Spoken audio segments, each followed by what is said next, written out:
આજે આપણે ભારતના ઇતિહાસમાં દિલ્હી સલ્તનત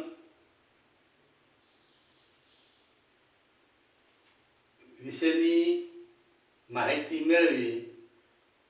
દિલ્હી સલ્તનતમાં ગુલામ વંશ પછી ખિલજી વંશની સ્થાપના થઈ હતી.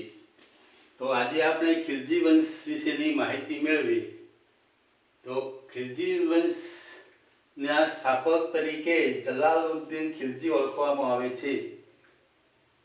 ખિલજી વંશ 1290 થી 1320 સુધી શાસન કરેલ હતું. ખિલજી વંશમાં જલાલુદ્દીન ખિલજી એ 1290 થી 1296 સુધી શાસન કરેલું હતું. ત્યાર પછી અલાઉદ્દીન ખિલજી ગાદી પર આવે છે, જેમને 1296 થી 1316 સુધી શાસન કરેલું હતું. ત્યાર પછી કુતબુદ્દીન મુબારક આવે છે, જેમને 1316 થી 1320 સુધી શાસન કરેલું હતું. અને છેલ્લો શાસક તરીકે શાહ ખુસરો ઓળખવામાં આવે છે, જેનો સમયગાળો કંઈ વધુ હોતો નથી. તો આજે આપણે ખિલજી વંશ વિશેની માહિતી મેળવીએ ઇતિહાસમાં, જે ટૂંકી વિગત તરીકે.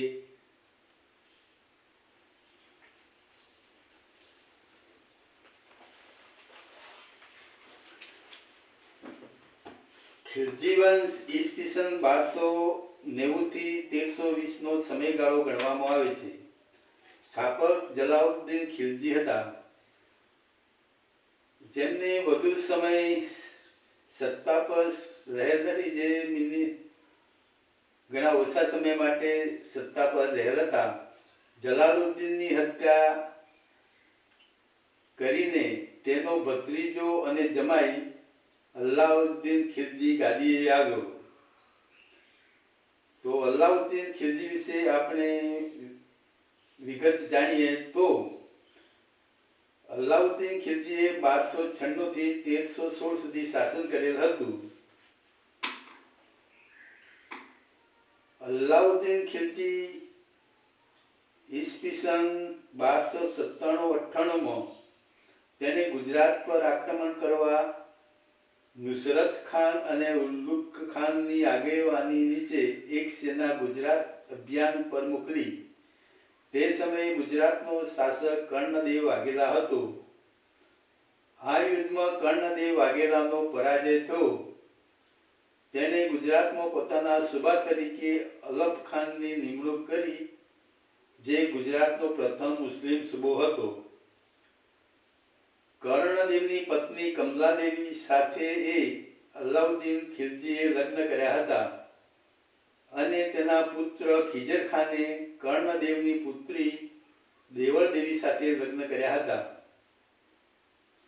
ઈસવીસન 1303 માં ચિત્તોડ પર આક્રમણ કરીને રતનસિંહને પરાજય આપ્યો અને આ યુદ્ધ પાછળનું કારણ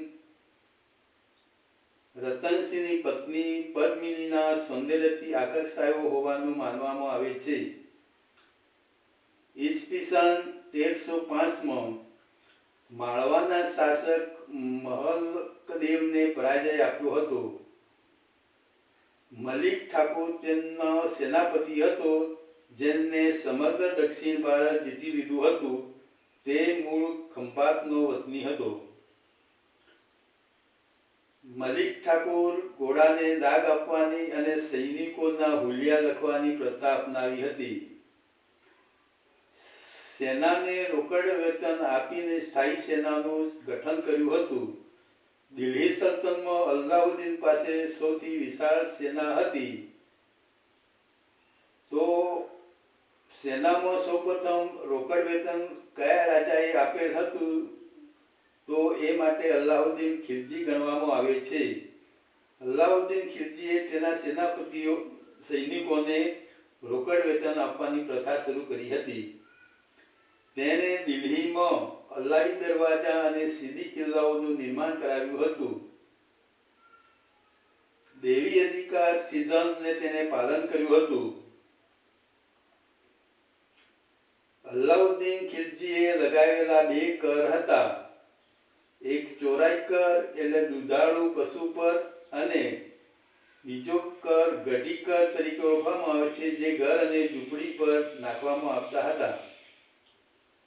અલાઉદ્દીન ખિલજી આર્થિક સુધારા માટે ઇતિહાસમાં પ્રસિદ્ધ છે. વસ્તુઓના ભાવ નિયમન અને બજાર નિયંત્રણની પદ્ધતિ અપનાવી ઓછું તોલનાર વેપારીઓના શરીરમાંથી તેટલો માંસનો ટુકડો કાઢી લેવાનો આદેશ આપેલો હતો. મહેસૂલ દર વધારીને 1/2 એટલે 50% વધારો કરેલ હતો. વેપારમાં લાયસન્સ પ્રથા, સંગ્રહખોરી મનાઈ, બજાર પર રાજ્યની ચાંપતી નજર, જમીન માપણી વગેરે લાગુ કરી હતી. ઈસવીસન 1316માં તેનું મૃત્યુ થયું હતું. ત્યારબાદ તેનો 5 વર્ષનો પુત્ર શાહબુદ્દીન ઉમર ગાદીનો વારસ બન્યો અને તેના પ્રતિશાસક તરીકે મલિક ઠાકુર હતો.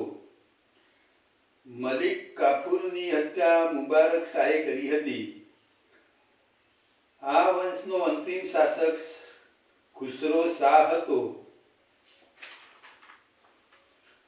તો આજે આપણે અહીં ખિલજી વંશ વિશેની માહિતી મેળવી. હવે પછી આગળ અન્ય સલ્તન રાજાઓ વિશેની માહિતી મેળવશું. અને અત્યારે આપણે રજા લઈએ છીએ. મળશું બીજા પીરિયડમાં. ત્યાં સુધી રજા. ધન્યવાદ.